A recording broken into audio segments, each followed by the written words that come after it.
Thank you, Aaron and Charlie, and I'm blushing. So I'm going to just launch straight in with the title poem. I have forgotten my father.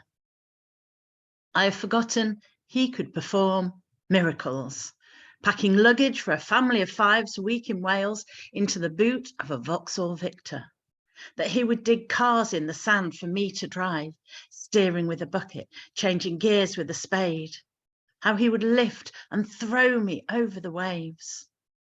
I have forgotten that one morning he woke me in the dark to take the train to London, where I pressed all the buttons in the Science Museum and ate 2 eggs and chips for lunch.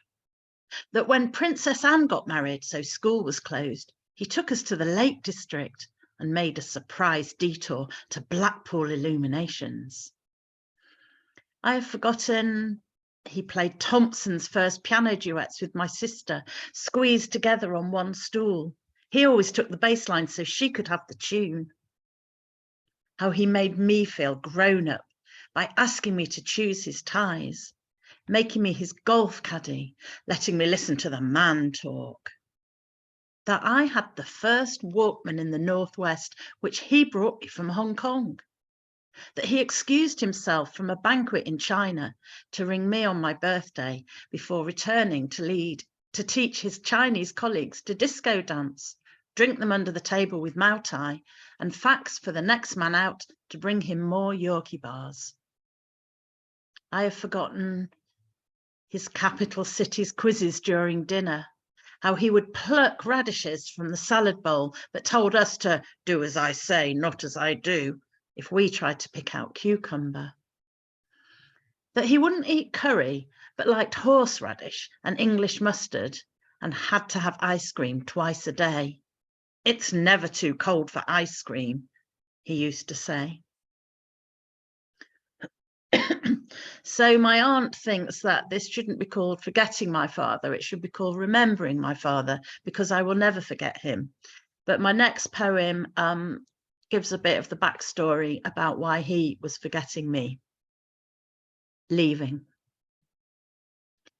After he woke, but before he could speak, he held my finger in a baby-strong grip so I couldn't leave, smiled with his whole face so I wouldn't leave. And when I said he could wiggle his ears, he wiggled them to show me he was still there. Before this were monitors, tubes, a hole in his throat, hiss-clunking vent, a blurred scan of his brain because the dark patches made him thrash about. And so the sedation, coma, and the Scottish consultant who said another infection could carry him away. He asked if I could see plane wreckage through the window, if he'd killed Mum in a car crash, forgot he'd seen her earlier.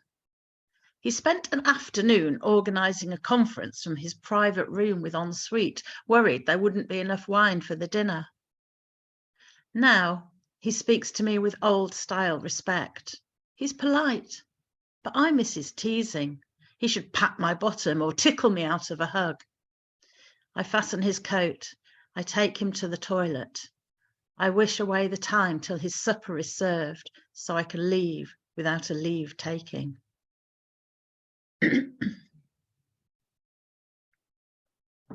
I was told I couldn't have a series of poems about my dad without featuring my mum. So here's one that's kind of about how they met. Marriage vow. Mum says Dad was brought as a date for her sister by his friend who said, "This is my friend Leo." Mum says Dad would have asked out whoever answered the phone, but he only rang at dinner time when she was nearest. Mum says Dad took her to dinner and concerts. If I wanted to have fun, I'd go out with one of the others. Mum says Dad said, "I'd like to marry you, but I only earn £4 a week." Mum says Dad went away, so when he came back, she said, "I suppose we'd better get married." Other people said she could give up work once she was a wife, but Dad said, "Not bloody likely." After more than 50 years and 2 more generations, Dad says Turn the radiator up. I can't hear a word. Dad says, have I had my dinner? When he's just had his lunch. Mum says, we've had the better. Now's the worse. So the cover of this book has been getting a lot of love from people online and who have seen it in person. And so this is my opportunity to pass the love to Aaron, who came up with this image of hot pink rhododendrons. And I have worn a hot pink top to match. And if you can see any of the gravy splashes, please be polite and don't mention it. So I'm going to read this next poem for Aaron with many thanks, because I know he really likes this one, and it is the poem from which the image comes. Slow orphaning. Images slide across my lock screen at random. Hot pink rhododendrons at Kew last May. Glasses of rum and ginger on a hotel balcony.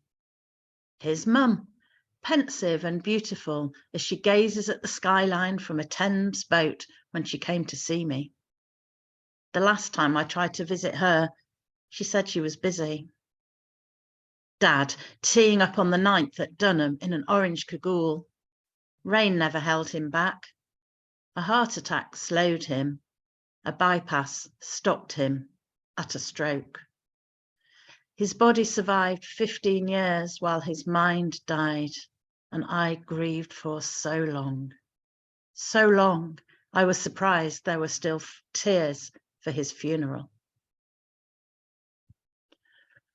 Excuse me. I had the delight of reading with Yomi Sade on Monday, and he said that I should, he told me which poem he thought I should always finish my readings with. So I'm going to finish my reading with Yomi's advice, and thank you all for listening, and I hope you enjoyed the reading. Many happy returns. Where's my brother? He's in South Africa. So what's this place? Evantall House. Who lives here? You live here, Dad. Who are you? I'm your daughter. Who's your mother? She is. Does she live here? No, she lives in Gatley. So what's this place? Evantall House. Where's that? Manchester. Manchester? Yes, Manchester. Who are you? I'm your daughter. Where do you live? London. London? Yes, London. Why are you here? To visit you. What are we doing? Celebrating your birthday. Is it my birthday? Yes. How old am I? 87. 87? Yes. I'm 87? Yes. Happy birthday. I'm 87. I'd better sit down.